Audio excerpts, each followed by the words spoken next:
тұрмысқа шыққан кезде. Мен бірінші рет осы әулеттен, мен әкемнің әулетінен бірінші рет күйеуге қашып шыққан қыз мен болдым. Сонда әкем айтады, 7 атамнан бері қайтып келген қыз болған емес, 7 атамнан бері күйеуге қашып кеткен қыз болған емес. Аш болсаң тамақ болам, жалаңаш болсаң киім болам, тартсаң ақша болам, бірақ келмейсің, сол есіктен өлесің. Сол есік сенің барған жерің, сол елің.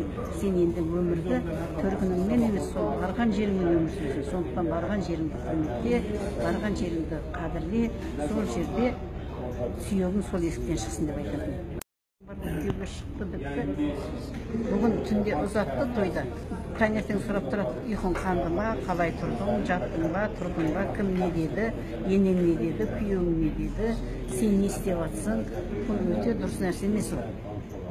Ана деген қызына ең бірінші ақыл кеңесін, жақсы тәрбиесін беру керек. Айту керек, қызым, сен сол жерді көсіп өнуің керек, көруің керек сен. Анасы жақсы болмай, қызы ешқашан жақсы болмайды. 3 жыл, 4 жыл, 2 жыл қиналу керек ол. Сол есікке үйрену керек. Оңай емес біреудің тілін табу, біреудің үйіне сіңісіп кету деген. Соның бәріне анасы тәрбие беріп отыр қызына.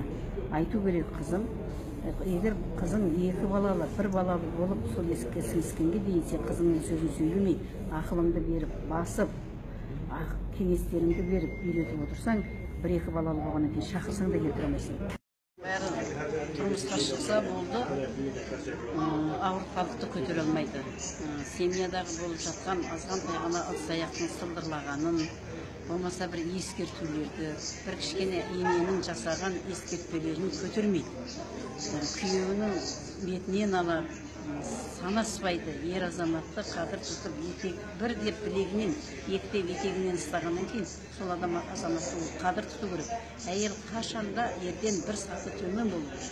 Ерін құрметтеу пірім деп есептеу керек. Сол кезде ғана